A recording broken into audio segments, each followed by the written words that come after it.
आज का ये एपिसोड शुरू करने से पहले एक छोटी सी बात। क्या आप भी अपना पॉडकास्ट बनाने की सोच रहे हैं? तो एंकर ट्राई कीजिए। ये पॉडकास्ट बनाने का सबसे आसान तरीका है। नंबर 1, ये फ्री है। नंबर 2, इसमें कई सारे ऐसे टूल्स हैं जो आपको अपने फोन और कंप्यूटर पर रिकॉर्ड और एडिट करने की फैसिलिटी देते हैं। नंबर 3, आप अपने पॉडकास्ट को डिस्ट्रीब्यूट भी कर सकते हैं, जिससे इसे स्पॉटिफाई और दूसरे प्लेटफॉर्म पर सुना जा सके। तो डाउनलोड कीजिए फ्री एंकर ऐप या विजिट कीजिए anchor.fm पर अपना पॉडकास्ट स्टार्ट करने के लिए।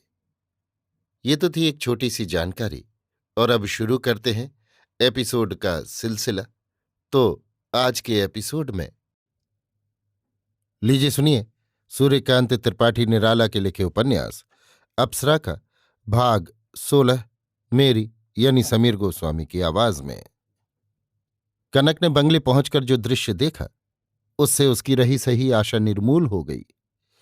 बंगले में कुंवर साहब के मेहमान टिके हुए थे, जिनमें एक को कनक पहले से जानती थी। ये थे मिस्टर हैमिल्टन। अधिकांश मेहमान कुंवर साहब के कलकत्ते के मित्र थे, बड़े बड़े ताल्लुकदार और साहब। ये लोग उसी रोज गाड़ी से उतरे थे। बंगले में इनके ठहरने का खास इंतजाम था। ये लोग कुंवर साहब के अंतरंग मित्र थे, अंतरंग आनंद के हकदार। अपने अपने स्थानों से इसी आशा से प्रयाण किया था। कुंवर साहब ने पहले ही से वादा कर रखा था कि अभिषेक हो जाने के समय से अंत तक वो अपने मित्रों को समझाते रहेंगे कि मित्रों की खातिरदारी किस तरह की जाती है। मित्र लोग कभी कभी इसका तकाजा भी करते रहे हैं। कनक के आने का तार मिलते ही इन्होंने अपने मित्रों को आने के लिए तार किया था, और करीब करीब वे सब लोग कनक का नाम सुन चुके थे।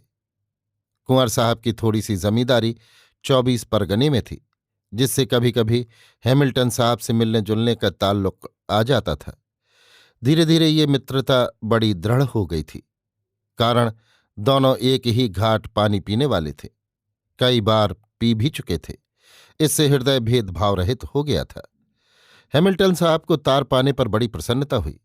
हिंदुस्तानी युवती को साहिबी उद्दंडता, क्रूरता तथा क्रूरता का ज्ञान करा देने के लिए वो तैयार हो रहे थे। उसी समय उन्हें तार मिला। एक बार कुंवर साहब के माननीय मित्र की हैसियत से क्षुद्र नर्तकी को देखने की उनकी लालसा प्रबल हो गई थी। वो कुछ दिन की छुट्टी लेकर चले आए। कनक ने सोचा था कुंवर साहब को अपने इंगित पर नचाएगी। राजकुमार को गिरफ्तार कर, जब इच्छा मुक्त कर, उसकी सहायता से मुक्त हो जाएगी। और यहां और रंग देखा। उसने सोचा था कुंवर साहब अकेले रहेंगे। पीली पड़ गई। हैमिल्टन उसे देखकर मुस्कुराया। दृष्टि में व्यंग फूट रहा था। अंकुश कनक के हृदय को पार कर गया। चारों तरफ से कटाक्ष हो रहे थे। सब उसकी लज्जा को भेद कर उसे देखना चाहते थे। कनक व्याकुल हो गई। आवाज में कहीं भी अपनापन न था। कुंवर साहब पालकी से उतरे। सब लोगों ने शैतान की सूरत का स्वागत किया।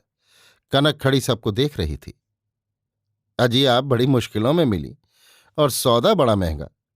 कुंवर साहब ने मित्रों को देख कनक की तरफ इशारा करके कहा। कनक कमल की कली की तरह संकुचित खड़ी रही। हृदय में आग भड़क रही थी।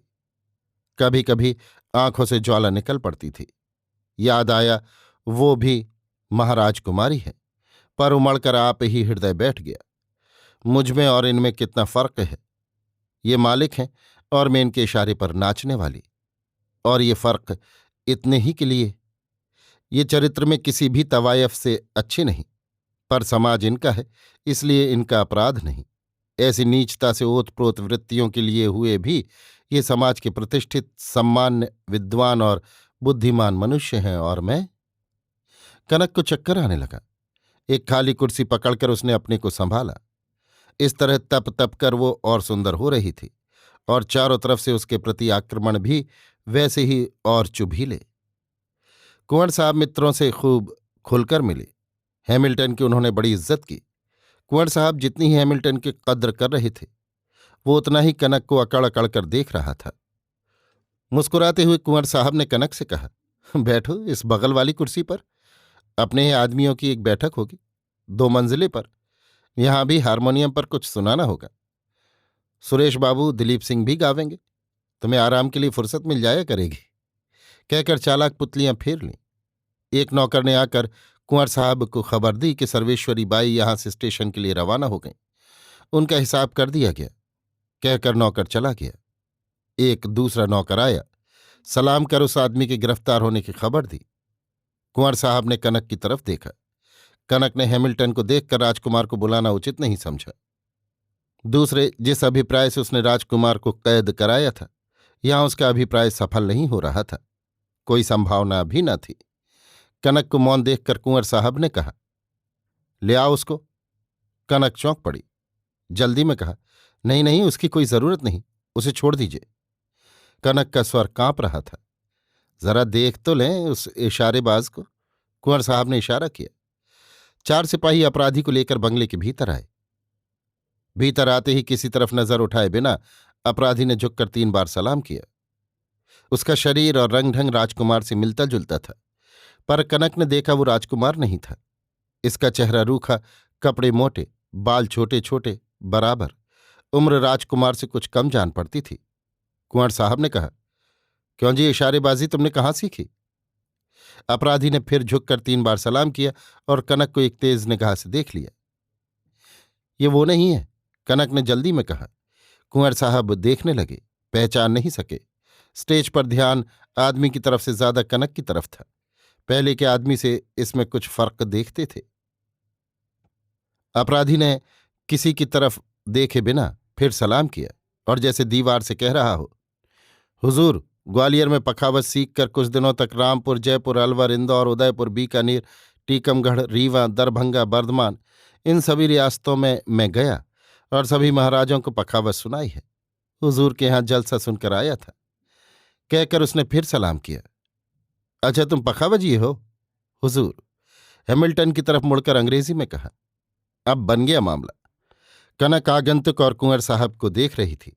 रह रहकर एक अज्ञात भय से कलेजा कांप उठता था। एक पखावज ले आओ, सिपाही से कुंवर साहब ने कहा। बंगले की दूसरी मंजिल पर फर्श बिछा हुआ था। मित्रों को साथ लेकर चले। आगंतुक से कनक को ले आने के लिए कहा।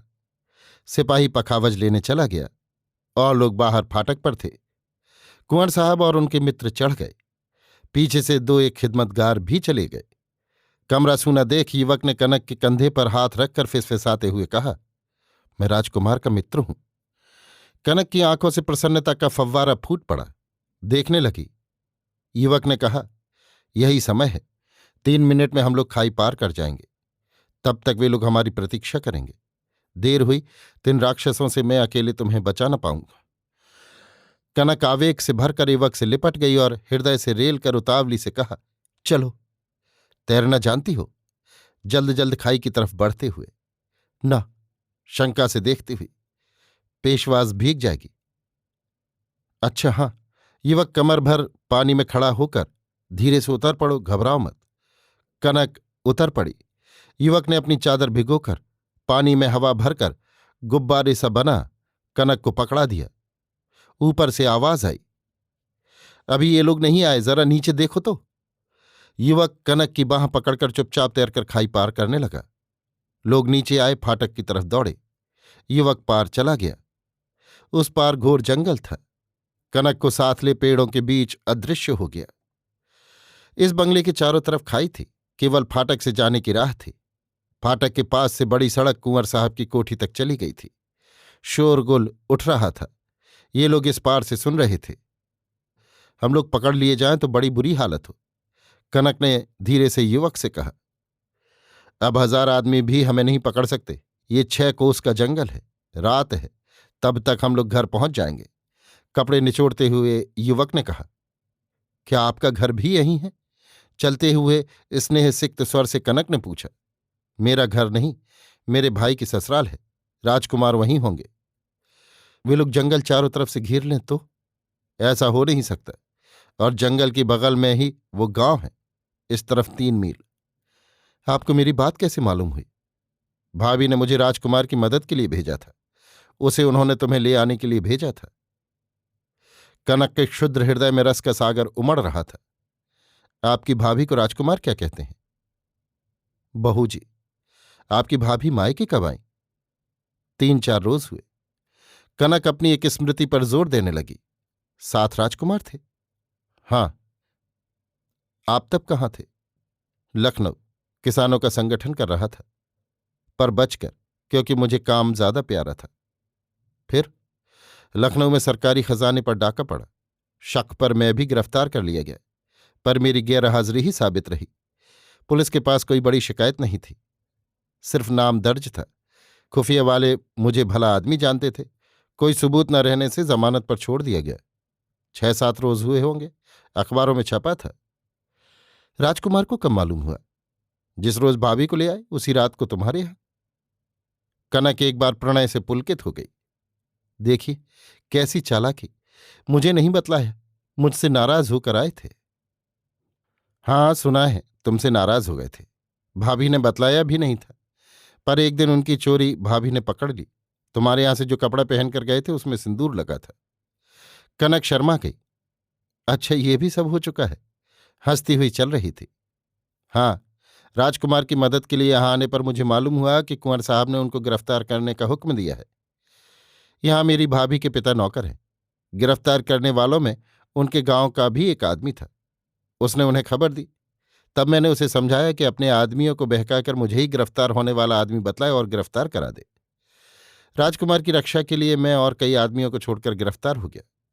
मैं जानता था कि तुम मुझे नहीं पहचानती, इसलिए मैं छूट जाऊंगा। राजकुमार की गिरफ्तारी की वजह भी समझ में नहीं आ रही थी। कनक ने बतलाया कि उसी ने अपनी सहायता के लिए राजकुमार को गिरफ्तार करने का कुंवर साहब से आग्रह किया था। धीरे धीरे गांव नजदीक आ गया। कनक ने थक कर कहा, अभी कितनी दूर है? बस आ गए। आपने अभी नाम नहीं बतलाया। मुझे चंदन कहते हैं। हम लोग अब नजदीक आ गए। इन कपड़ों से गांव के भीतर जाना ठीक नहीं। मैं पहले जाता हूं, भाभी की एक साड़ी ले आऊं, फिर तुम्हें पहना कर ले जाऊंगा। एक दूसरे कपड़े में तुम्हारे ये सब कपड़े बांध लूंगा। घबराना मत, इस जंगल में कोई बड़े जानवर नहीं रहते। कनक को ढांढस बंधा चंदन भाभी के पास चला। वहां से गांव 4 फरलांग के करीब था। थोड़ी रात रह गई थी।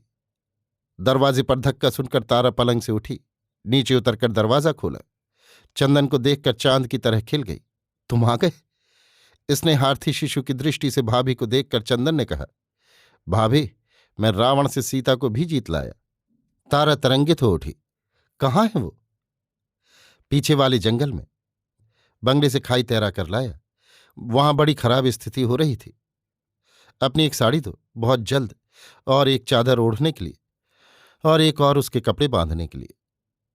तुरंत एक अच्छी साड़ी और 2 चद्दर निकालकर चंदन को देते हुए तारा ने कहा, हाँ, एक बात याद आई, जरा ठहर जाओ, मैं भी चलती हूं। मेरे साथ आएगी, तुम अलग हो जाना। जरा कड़े और छड़े निकाल लूं। तारा का दिया हुआ कुल सामान चंदन ने लपेट कर ले लिया। फिर आगे आगे तारा को लेकर जंगल की तरफ चला।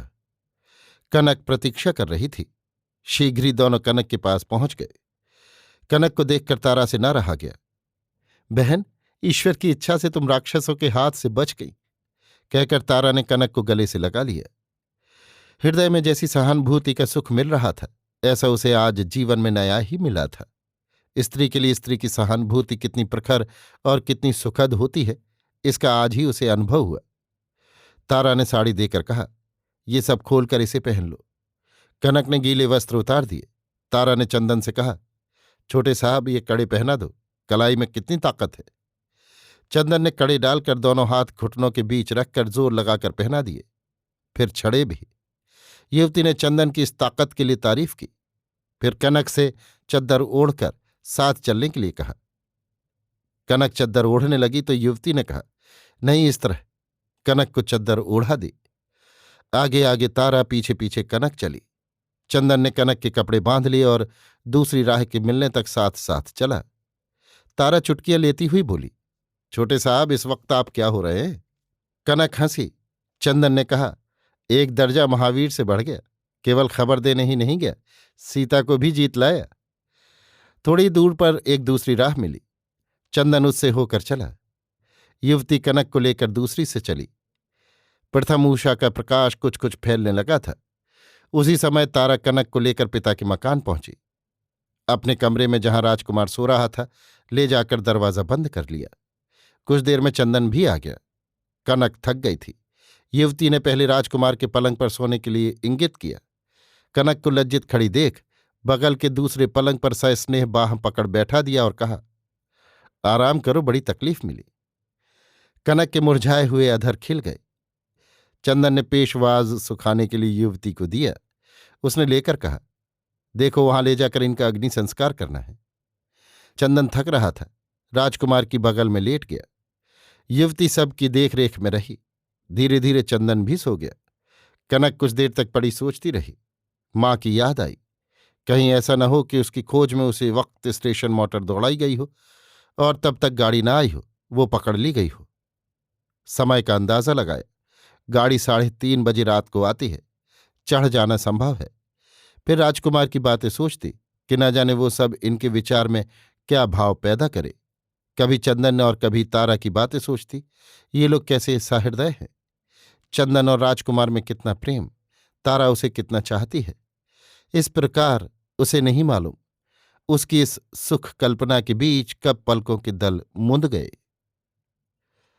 अभी आप सुन रहे थे सूर्यकांत त्रिपाठी निराला के लिखे उपन्यास अप्सरा का भाग 16, मेरी यानी समीर गोस्वामी की आवाज में।